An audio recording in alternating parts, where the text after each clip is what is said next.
Hold. There's something wrong. Each prior time upon the fall of Sahrian, there we go, the Shimmer Pool has opened, following the liberation rite, and taken in whichever exile prevailed. But now, all is still, and the light above the stars has all but died. You sense a growing fear that it is already too late, that the Shimmer Pool shall not reveal itself again. Orlick approaches, his head bowed. The 8 scribes save the greatest treachery for last. Then, something else catches his notice. Wait. A sudden rush of starlight cascades through the stillness of the summit. The Shimmer Pool has appeared again, different somehow, but open. Wolfred looks upon it, but it does not engulf him, or at least, not yet. It seems I was mistaken then. The 8 scribes, this is not their greatest treachery. It's their greatest jest. The Shimmer Pool has flung wide open. It seems that all are worthy now of freedom. Orlick strides towards the Shimmer Pool, but... Halt, Orlick. Orlick glances over at the lone minstrel, almost in surprise. The Shimmer Pool has lost most of its strength. You step inside, you shall surely drown. Of that I can assure you. He laughs to himself at this. Then, we have all been cheated. Know that the Shimmer Pool is revealed, and one of you may still return as planned. But, as for who, someone shall have to choose ere the last light of the stars is extinguished, and the right cease to be. This is the final trial of the scribes. The final trial of the scribes. Then, our confrontation, the liberation rite, it was all meaningless. No, the victor of the confrontation is to be the one to make the choice among the closest of the scribes, either the anointed or he who anointed them. So then, the choice is mine to make, my freedom raid against the readers. Is that it? Aye, it shall be either you, the reader, or... It shall be either or. Wolfred, please make your decision quickly, lest it shall be forfeit. I do not know for how much longer the light of the stars shall offer you this gift. A snap decision then. Fine, I have it made. Reader, my boy, this chance of freedom that we've earned, it's yours. Take it now, and make good use of it for you and all of us. Wolfred wishes to give up his freedom so that you may regain yours. Very well. Read us, the choice which Wolfred made, or rather, the choice which he gave, is now yours to make instead. This choice, it may keep bouncing back and forth like this. Absurd. It may, until such a time as one of you is willing to accept the burden of the outcome of the choice. That is the trial, and I fear that is little time remaining now. Reader, if you and your companion are too cordial with each other to accept that freedom, either one of you, then I shall gladly take it. Freedom ought to be more than some flirtatious trifle to exchange. Reader, what is your will? This is very interesting, because what would have happened if I chose, what's her butt? If I chose Bertrude, she would have chosen Wolfred. If I chose Tizo, he would have chosen Orlick, right? Or me, maybe, I don't know. Who shall finally go free? Myself. This is your chance. Wolfred wishes that you should take it. Your intention this night was for him to return to glory, and it shall be done. He has earned the rightful freedom long ago. He deserves his justice. Wolfred or myself?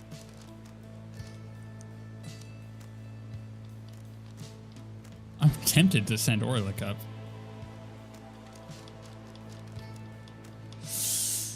I did intend for him to go up, but I don't trust him. Your mind is made up. You have chosen to be free yourself. I see and understand. Then it is done.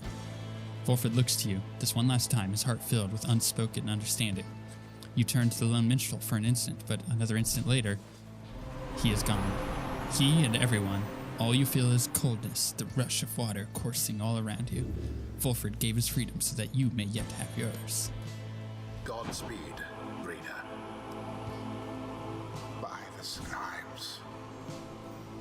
no stars that remain aloft. The cycle of the rites. It is finished. The Commonwealth. What shall become of it? What shall become of us? Nightwings. The opportunity to gain your freedom from the downside.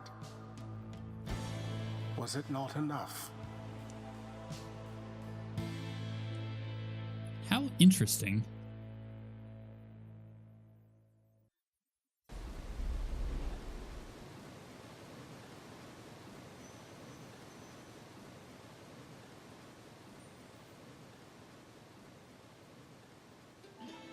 That night, an exiled reader returned to the Commonwealth. He was to be the last. The stars had faded, and the cycle of the rites had run its course. He found the Commonwealth in great upheaval. Spurred by the efforts of 6 liberated exiles, Wolfred Sandalwood's revolutionary plan had incited the masses. These exiles and the starless sky portended the return of the scribes. The people surged into the streets, shoulder to shoulder. Led by the 6 exiles, their voices shook the heavens. The leadership of the Commonwealth panicked. No blood was shed that night, and by dawn, it was over. The leaders of the Commonwealth had cast themselves back into exile or joined in this new cause. Thus, in its 838th year, the Commonwealth had fallen. So the leaders of the Commonwealth had cast themselves back into exile or joined in this new cause. The new Sahrian Union declared its sovereignty in the next year. Among the changes its elected leaders ushered in, they vowed never to cast their people into exile, and they abolished the old Commonwealth decree forbidding literacy. Today, we still remember all of this. And we remember the exiles of the downside, whose deeds led to the dawning of our age, whether they returned or not. This is cool. True freedom. I could just look at all this. Can I okay. Let's click on. Oh, I see. People who've gone free, people who worked. Choose someone. What became of them since you last met? After his liberation, Hedwyn was instrumental in the events leading to the fall of the Commonwealth and was vital to the outcome of the plan. The peaceful outcome of the scribe's return was attributed to several key factors. One of them was underlying ambition of the plan itself. Another was Hedwyn's visibility among the people in the streets. Identified to be a liberated exile, he was believed to be Galathinian reborn. More importantly, however, was that one of the winged harps of the high-winged remnants accompanied him. Nice. She was later identified as Fakani Shang. She's pretty. Their bond was symbolic of what was at stake that night and proved vital to the peace that followed. In all his days as a leader in the Sahrian Union, Hedwyn oft confided in his friend Jadariel. Despite her intense manner, there was no one whom he trusted more in times when circumspection was required. Hedwyn would often think back about the vow he made at the beginning of his quest for freedom. Although he cherished all the friendships he made, he had pledged to Jody, Ruki, and the reader of the Nightwings that they might all be free again together. His promise had come to pass, though he always knew that it was not his own doing. He was always deeply grateful to the other 3, his closest friends. While the others who stood with the Nightwings were not all able to remain in contact thus, Hedwyn thought of each of them often, and so, in turn, did they oft think of him. Tizo. Once the rites ended, the Imp Tizo had a job to do, quite unlike most exiles trapped forever in the downside. The lone minstrel asked that he watch over the Black Wagon, which the Nightwings had used extensively for travel and for shelter all throughout their quest. Tizo obliged, for he knew that the wagon, as well as its drive imp's inhabitants, perhaps better than anyone. What became of the wagon, exactly, was never verified, as evidence of Tizo's thorough work.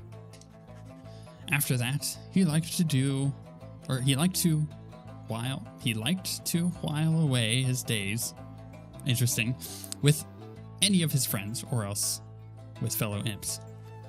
Sandalwood sometimes called for his assistance, and Tizo was very happy to oblige. The two would often reminisce about their times at the Lone Minstrel. Tizo often missed his interactions with the Reader and the Nightwings. That's light lit up. You were once an exile, sentenced to life downside, now you are free. They had quickly built quite a rapport back in the downside.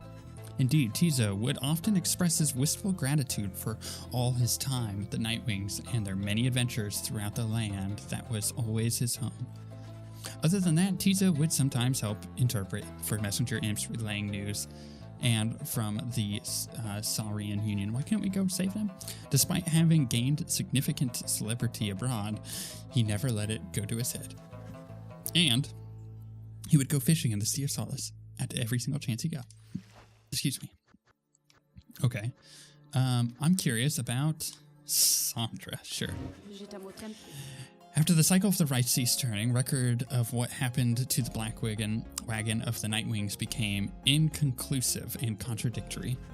Some accounts suggested that the exiles of the Nightwings who remained at the downside continued to make use of the Blackwing as their place of shelter and their means of travel.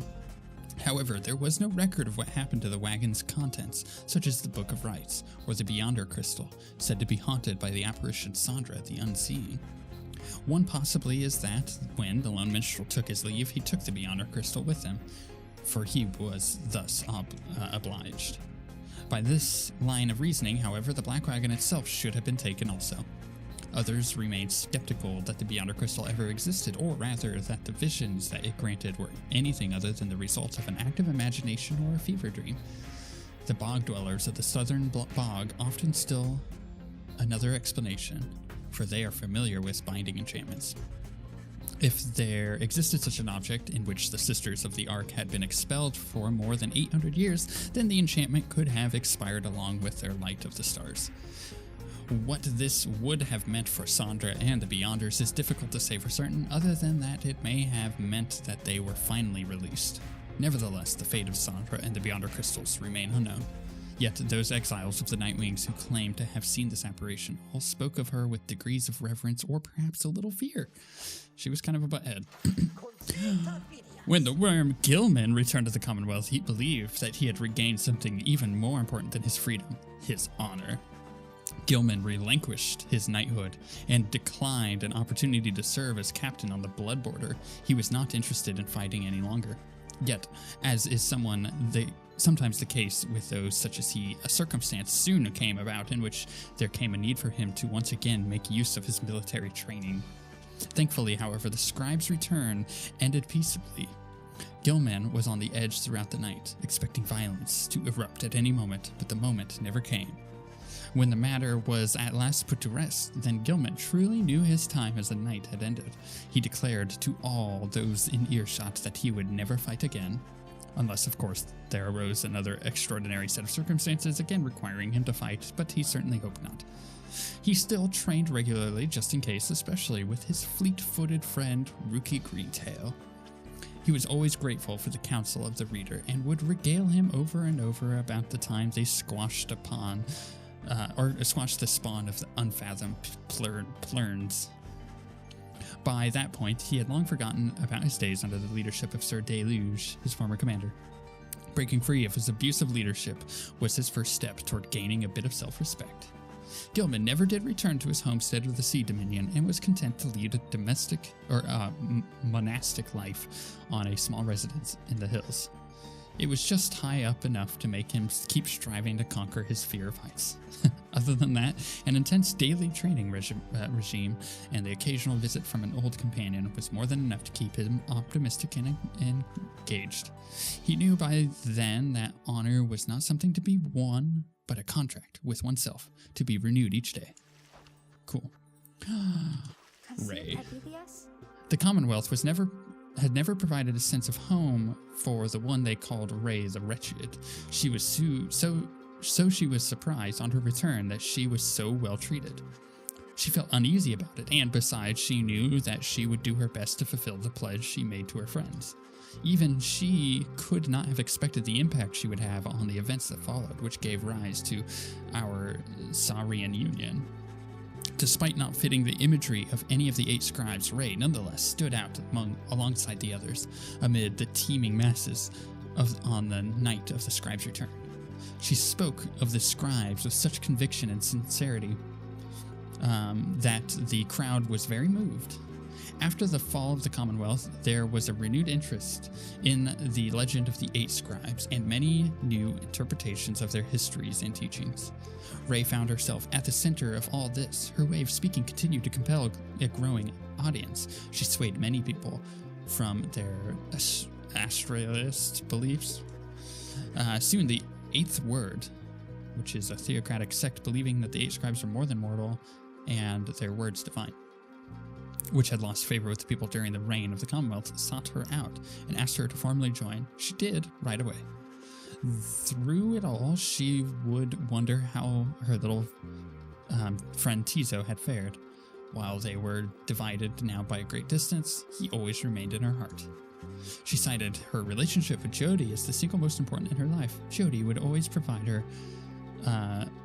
for her a circumspect perspective of the wisdom of experience. Whenever she felt genuine doubt, which was not very often, she sought out the reader of the Nightwings. If there was anyone whom she trusted as much as the scribes, it was him.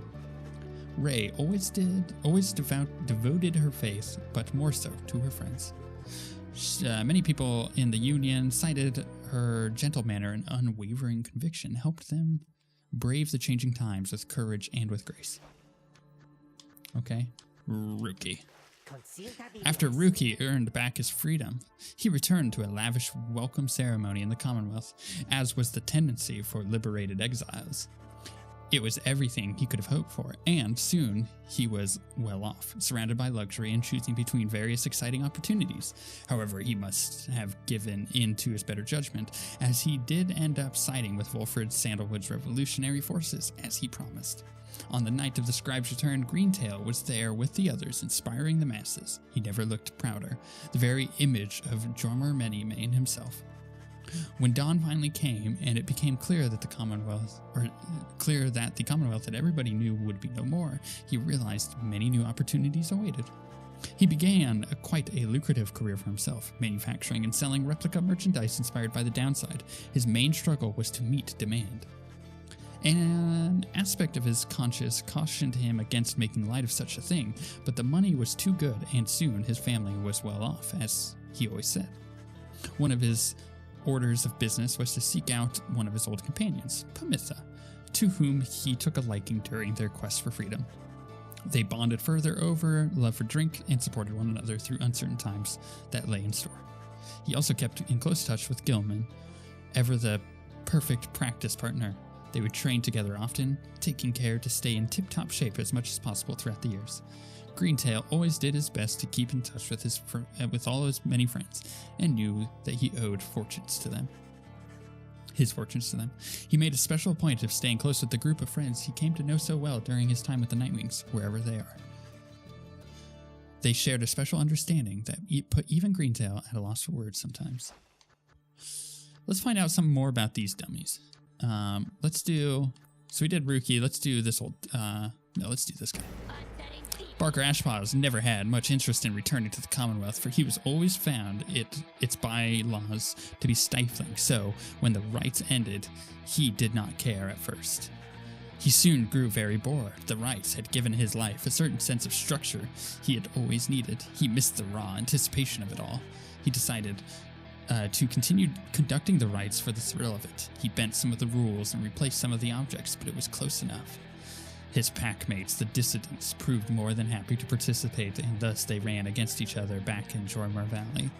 Gradually, other exiles familiar with the rites, as well as those who had not heard of it all, started to take an interest. They ended up giving Barker Ashpaws some healthy competition. His old feud with Rookie ceased meaning anything to him, and he forgot all about it amid his new pursuits. Ultimately, even Barker, who had led such a directionalist existence to that point, found something of a calling through the rites. Whether he took the rites less seriously than any other exile of his time, or more, was oft debated by those who watched him at work. Okay, interesting. How about Deluge? After his life, Sir Deluge had fled from one danger only to find himself facing another. He had escaped the war-torn waters of the Sea Dominion, he had escaped the blood border of the Commonwealth, and now he had escaped the rites. After the rites had ended, many exiles wrapped up in the ancient test were crestfallen as their last chances to return to their homes had vanished along with the stars above. But Deluge did not mind, for the outcome meant that, at last, there was no burden of responsibility weighing down on him. While most of his fellow exiles of the Pyre hearts yet longed for the waters of the Sea Dominion, driven as ever by their impulses toward conflict, Deluge settled down. With him remained one of his companions, one Lady Seagrass, who had taken a liking to him for some reason. Reportedly, they disappeared into the waters of the Worm Gulf, which may begin to explain the significant increase in worm population observed in the vicinity. I see. What about the old dog? As the cycle of the rites drew close, it grew evident that a chance of freedom from the downside had forever slipped from Dalbert and Almer's grasp. Thus, they and the exiles of the Fate returned to Jormer Valley. There they struggled to get by, as exiles of the downside tend to do. Sometimes after the rites had ended, the old hearts at last heard the news that the Commonwealth had fallen. This was well after the fact, of course, but it brought old Dalbert great joy. Despite his forthright manner, he had no love for the nation that cast him down along with his son. The old hearts passed peacefully, Dalbert passed peacefully in his sleep before the next new moon. In his final days, he implored his son to undertake a pilgrimage of the scribes. Almer never shared his father's views of the scribe, but respected Dalbert's wishes. And so, after a period of mourning, Almer began a new journey. Not a day went by that Almer Oldheart did not think about his father and gave thanks to him, and speak to him at morning and at night. Would that the stars yet shone, for surely Dalbert would be there among them, smiling down at his son, watching over him and his kin. Oh, that got rid of both of them. What do we have here? Should we do one of these guys? Let's do these. Let's finish these bottom ones first. After the liberation rite, Lendl refused to believe that the rites had truly ended. He would sit through the night after consecutive night, staring into the blackness of the sky, awaiting the sign that he might gain another chance of freedom. No such sign ever came. His fellow accusers started to express concern for him. Survival had become their top priority once liberty had slipped from their grasp. But Lendl dismissed them as weak fools. He insisted rather forcefully that any evening now the stars would shine for him again and mark the way toward his inevitable freedom. He was, of course, mistaken. The others in his triumvirate were left with little choice but to abandon him. After that, the exile known as Lendl the Liar was never seen again. However, there have since been sightings of a bedraggled demon who wanders the downside and bears Lendl's cruel countenance, suggesting he yet lives. What about this one? After the cycle of the rites had ceased, Uldme returned to the Flagging Hands region, where she sealed herself within the pit of Millith. There, even her fellow exiles from the Withdrawn allegedly grew unnerved after a time and left her to her vile work. Sometime later, the pit erupted into flame. So intense was the conflagration that it could be seen all the way from Jormer Valley. Arson was suspected, though the cause was never verified, and many bog dwellers in the region were forced to flee. A tempest blowing from the north finally quenched the flames. When at last the ashes settled and the grounds had cooled, the site of the fire was scarred beyond recognition. No trace of the witch could be found. As for the contents of the pit, which notably included a profane object to be thought to be the remains of Yishlak, all of it was gone as well. Back in the Union, her repeated threats of the return of Yishlak were thoroughly investigated, and no credence was found to any of her claims. I see. Let's talk the sisters, huh? Throughout her exile, Timitha was motivated by a single goal: to return to the Commonwealth and extract vengeance on her ancient enemies. When she realized the rites had ended, she would never see her mountain home again. She nonetheless remained determined to aid her people however possible. She had gathered certain information pertaining to the intentions of the Nightwings, who had formed a pact to regroup on the other side after their liberation. Other such reports exposed certain weaknesses in the Commonwealth's defenses and revealed to the High-Wing remnants the opportunity for a risky but potential impactful strike. As Timitha could not participate in the assault, she learned what happened well after the outcome. On that night, known as the Scribe's Return, the Commonwealth had fallen. I wonder if that's just because I went back. Interesting. What is it? Inspired by the liberated exiles, the people of the Commonwealth demanded new leadership. The High-Wing remnants thus prevailed at last without even having to fight. Soon after the fall of the Commonwealth, Timitha learned her blood sister Pamitha was an accessory to the successful outcome. Timitha was very skeptical on this, but as similar reports kept mounting, she soon accepted the prevailing opinion, however, grudgingly. Once a messenger imp arrived bearing some sort of message, seemingly from Pamitha, however, Timitha turned it away. She would not give in to any impulse to forgive.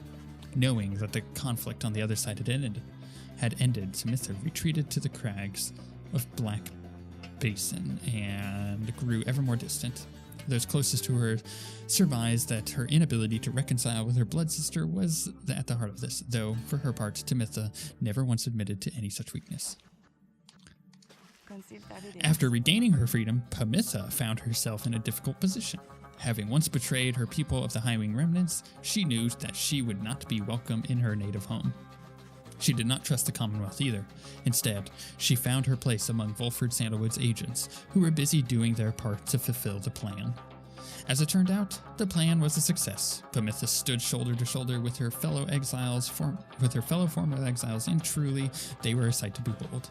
A disturbing rumor later spread that night the High-Wing remnants were slated to mount an assault, which, for some reason, never came to pass.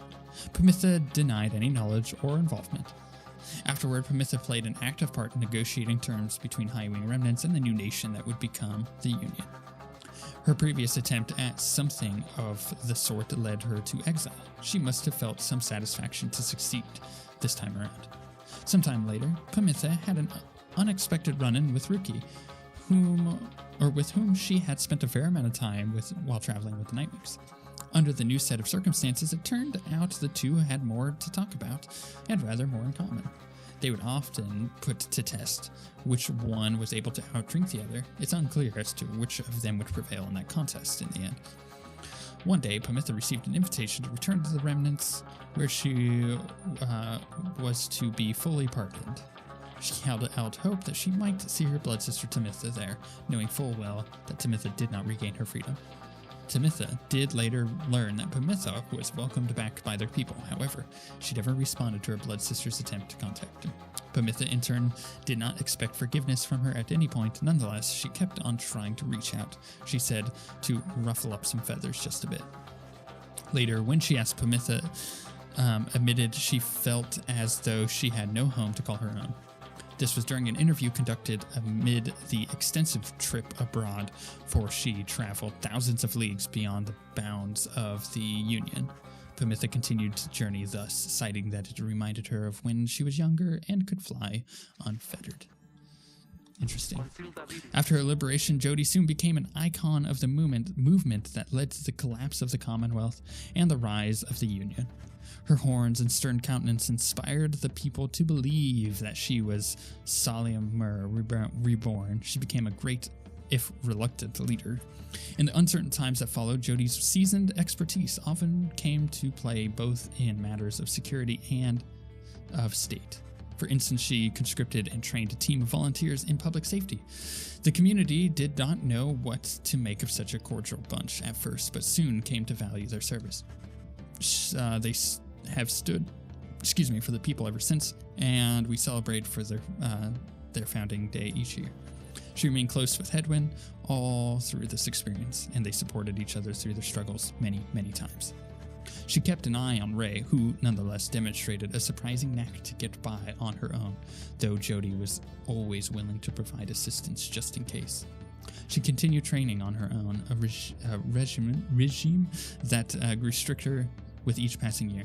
There were those who sought to train with her, and sometimes she obliged. There remained one other constant in her life. She would always remember her days among the Nightwings, and with fondness, for the most part. She was the first one I liberated, was she not? Interesting. What happened to him? I hate him. With the rights drawn to a close, the slug market's revenues fell precipitously, and Falcon Ron was forced to liquidate his assets and close up shop. Yet, as it sometimes is the case with those of an entrepreneurial leaning, this time of hardship led to an epiphany, or at last a sudden change of fortune. One day, Falcon Ron had a run-in with a messenger imp bearing news from the other side. Ron gave it to one of his remaining trinkets, which could not be sold. The following week, the messenger imp returned to him bearing a tidy sum of wealth in newly minted coinage from the Union. Falcon Ron cut a long-term deal with the messenger imp then and there. Though his trade remained a gray area from a legal standpoint in the Union, the newfound fame of the downside caused Ron's goods to explode in popularity. He later signed an elaborate agreement with Big Bertrude's and found a distribution partner on the other side through Ruki, whose own business had expanded. Especially in the Union, Falcon Ron's goods are still known for their superior quality, though he assumes no liability for any side effects. Funny. Several exiles of the Nightwings cared more for the plan of Sandalwood than to return home from the downside. The crone called Big Bertrude was a prime example. She had found a suitable environment to live within the dismal region known as the Flagging Hands. There, she had built up a thriving place of business known to many exiles in the land. With the rites having ended, she returned to her preoccupations, working away almost as though nothing had happened. When one gets to be more than 400 years of age, perhaps then even monumental events such as the culmination of the rites or the collapse of the Commonwealth are seen as trifling matters. Much of her effort was doubtless due to the influence of Sandalwood, someone whom she had admired now for decades. He had made clear that he could not requite her feelings for him. But what could have been a hurtful dismay led only to a deeper understanding between them. By and large, Bertrude kept focusing on her work. Whether casting small enchantments or imbuing talismans, the work brought her a sense of purpose, she would say. In the Commonwealth, such services were strictly forbidden, but in the downside, there was a real need for simple luxuries, which the competing slug market could not always provide. Thus did Big Bertrude continue to live up to her name, and the tales of her days with the Nightwings made her that much more the living legend. And very interesting. I hate this guy. When Manly Tinderstaff realized that the rites had ended, there was no longer a return to the Commonwealth through the ancient means, he was outraged. He cursed the scribes, spewing forth such a slew of blasphemy as to be very unbecoming of one of his high status and bearing. When at last he calmed himself, he focused all his energies on attempting to find another means of homecoming. He maintained regular contact with his wealthy family on the other side via Messenger Imp, and used their vast resources to explore the means of escape. He tried using an elaborate pulley system. He attempted to retrofit a flying black wagon with superior propulsion. He tried an imp raft, a hot air balloon, even prayer. Nothing worked. There was only one way to escape the downside, and now it was gone. Tinderstaff bankrupted his family in these vain attempts. At last, such was his shame that retreated to the teeming woods of Black Basin to Cinderroot. There he yet wallows, complaining to his comrades of the chastity who still put up with him, either about his own misfortune or the latest news from the other side. Very interesting. Once it became clear to Ignarius that the rites were drawing to a close, he knew that it was time for him and the Tempers to call it quits. But first, he and the Tempers decided to celebrate, and that they did, for many, many nights. The revelry did eventually subside. The exiles parted amicably and went their separate ways. He roamed the downside, then searching for some meaning in his life, sometimes taking odd jobs requiring his brute strength. He never remained alone for very long and took on many lovers in this time. However, he sometimes thought about the one he had called Curly Horns and what became of her. Though his glory days as the most powerful conductor of the rites had long since passed, he always enjoyed his fearsome reputation he had cultivated at the time. I see. I am really curious about him. After the Shimmer Pool closed for what would be the last time, Orlek looked around him in the flickering light of the Nightwing's still burning pyre. He then turned to the fall of Solium and looked up toward the black, starless sky. He cursed the 8 scribes then, one after the other. After that, he strode forwards towards the water, coursing from the side of Mount Elodial, and without hesitation, he cast himself down. Orlek's body was never recovered. The drop from Mount Elodial does not appear survivable, though Orlek did survive it once. At that time, however, he was filled with fury. Such was the betrayal he had suffered when his fellow exiles claimed his rightful freedom. This time, Orlek was filled with nothingness and chose to leave the downside in one other way that he knew he still could. The other Nightwings who were witness to this never forgot what they saw. Dark. When the cycle of the rites ceased turning, Volfred turned towards the starless sky and closed his eyes and prayed. It was all that he could do at this stage of his plan. He aspired to assemble with liberated exiles representing each of the 8 largest ethnic groups composing the population of the Commonwealth. They would stand together as a vision of the 8 scribes returned, inspiring the masses to embrace the older set of values from before the Commonwealth had tightened its grip. With the rites ending sooner than expected, this ideal scenario became impossible. Sandalwood's own freedom, for instance, was now forfeit, yet the plan did have contingencies. Fortunately, most of these contingencies did not prove necessary.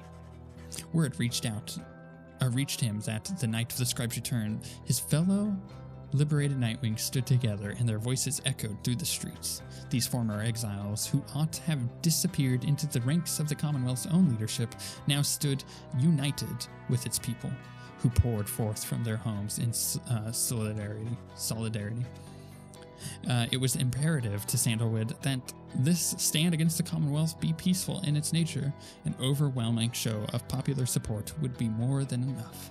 Ensuring this was his priority, and in the end, the result was self-evident. The plan's goal had been achieved.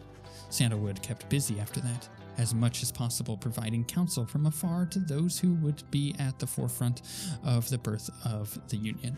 Of course, being stranded in the downside meant that there was only so much he could do.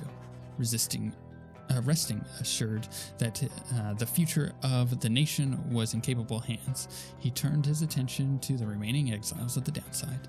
They might never return to that nation, but at last they could experience his triumphs and his struggles in some vicarious way, so he took to his old work, writing and printing. As literacy began to spread again throughout the Union, so too did the exiles of the downside take to it. For his part, Sandalwood helped to teach as many as he could. More than that, he provided the material to read, a semi-annual report about the latest events in both the Union and the downside. This periodically gave many exiles something to look forward to. One of his allies in all of this was the imp Tizo, with whom he traveled all across the downside. Sandalwood often cited Tizo as the wellspring of his own enthusiasm for a brighter future. Such was the creature's spirit. He enjoyed exchanging letters with the reader of the Nightwings, who kept him well abreast of how their other comrades and the fledgling nation fared. As Sandalwood gained more fame throughout this land for all his sacrifices and his contributions, it is said that he remained steadfast about 2 things. The first was the cause itself ought to remain in focus, the freedom that the people had achieved. It was a gift to be cherished, a set of values that needed to be nurtured. The second point was that he himself had little to do with the outcome. He would often praise the exiles and Nightwings who had stood with him, each in turn, by name. He never forgot any of them.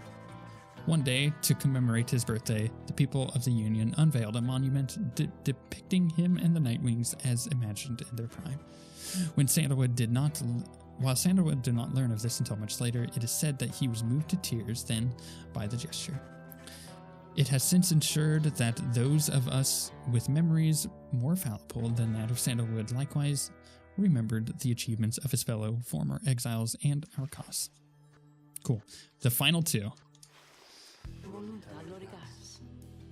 They're amazing. After the cycle of the rites ceased turning, the lone minstrel bade the remaining Nightwings to the Black Wagon and seek their fortunes elsewhere in the downside. Their parting was heartfelt, but brief.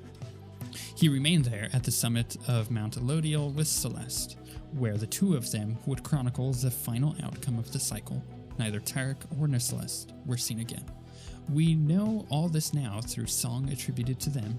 Some claim these songs originated in the taverns of the Union and merely were imbued with weight of folklore.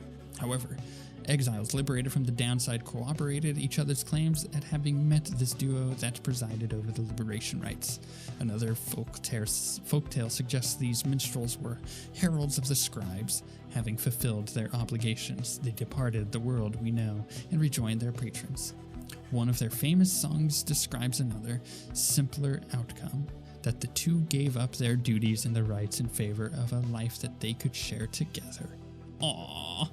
In any case, they are likely to remain the subject of such verses and such songs, for it was they who watched over the rites and ushered in our times. Amazing. Finally, that was a lot of reading. There is one more account which warrants mention. The Nightwings conducted the rites under the guidance of a reader. Little is known of him.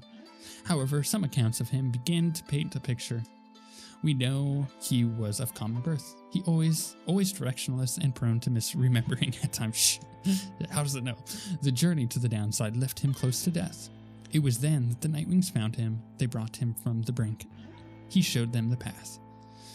He pressed onward with the others. He made a vow to help his friends be free.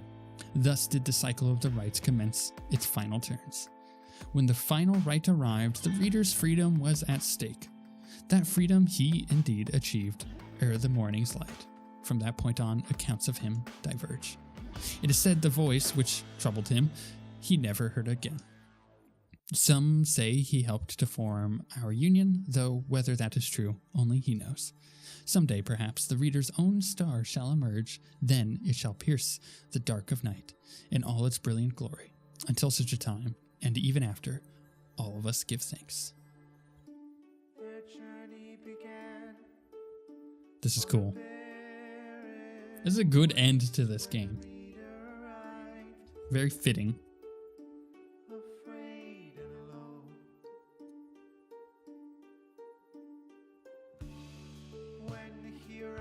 This music is so good.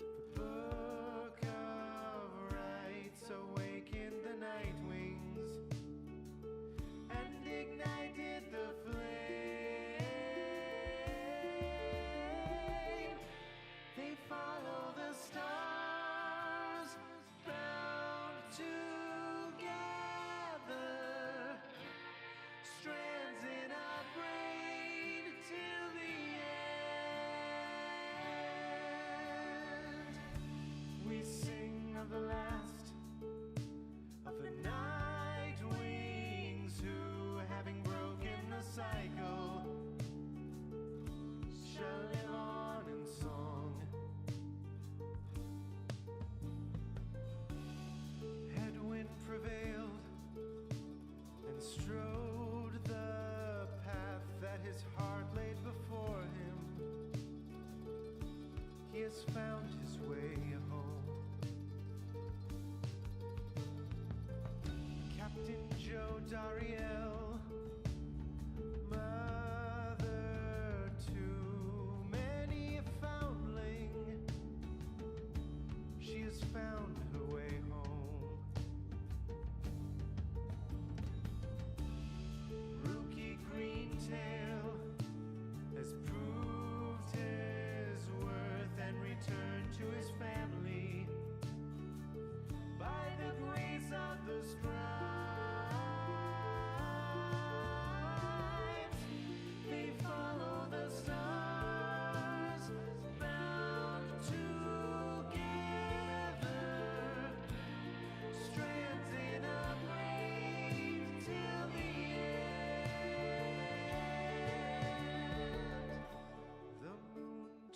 Girl, here's the This is awesome. world all around her. They have guided her home.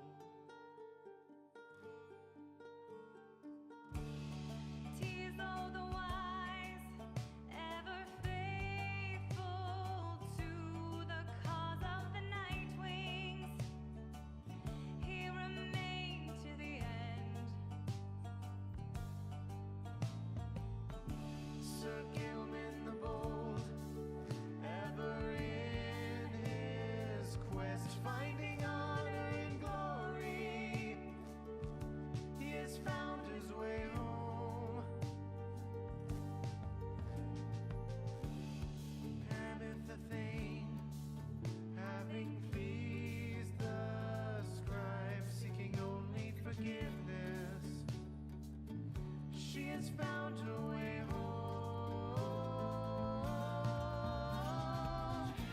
They follow the stars bound together, strands in a braid till the end. Bound together, spirits tender, strands unbroken, spines awoken. The great mastermind, Wolfred Sandalwood, saw his plans turn to action. He remained till the end. The bog dweller Bertrude kept their foes at bay with her finest enchantments. She remained till the end. The reader at last made the night wings whole and ascended to freedom. He has found his way home. They follow the stars bound together, strands in a braid till the end. They follow the stars bound together, strands in a braid till the end.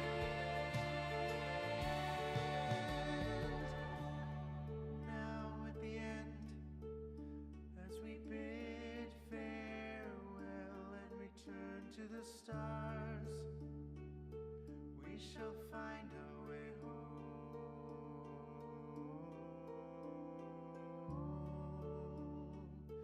We shall find our way home.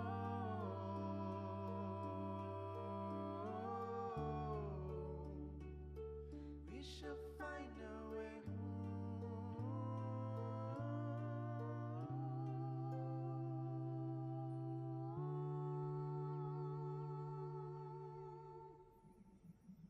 So can we just say that that is the best title or credit sequence of any game ever made? Period. Because that song had to have changed based on your outcome. There were so many things there that were very specific to how I did things, like me gaining my freedom. Very interesting. And look, the Commonwealth, as we finally see it now in my library. That is the coolest credit sequence I have ever seen in a game, and I will continue to reference that for years to come, because holy smokes, did they knock it out of the park. Awesome. Very, very awesome. So, quickly, normally my thing here, what did I think of the game? Easily their best game. I think it's, as far as like a game and story is concerned, Supergiant nailed it, and this is their best project, period. I do like Transistor more, and I think Bastion is kind of on the same par with this. If I had to rank them, it would be Transistor, Bastion, Pyre, but if I was being honest with it, it would be Transistor, Bastion, and Pyre, and those aren't far from each other too. So very interesting. The Nightwing campaign mode unlocked. New game plus. I am very happy with this game. It is so good. It is so worth it, and there's different outcomes based on if you play the game. It's, you know, there's a lot of different stuff there, and they nailed it. They really nailed it, and I'm really impressed by that. For such a small team, they did a lot of work, and the music is just fantastic as always. Good job, Supergiant. You remain one of my favorite game studios, if not my favorite game studio, period, because you guys are awesome. Thank you for making this awesome game. Thank you for putting all of that hard work into it. And thank you guys for watching. It was kind of a long one compared to other Supergiant games, but I'm totally down for that because it was a lot of fun. I enjoyed it thoroughly from start to finish. Hopefully my bad voices didn't get on your nerves. They probably did, but you seem to have gotten to the end, so you made it. Hopefully I won't have to do that again, and if I do, I get better at it. I'm looking forward to whatever their next game is, because you know they're going to make another game. But with all of that being said, let me know what you guys thought of the game at the end here, because it was kind of an interesting end, and we shall see you guys next time.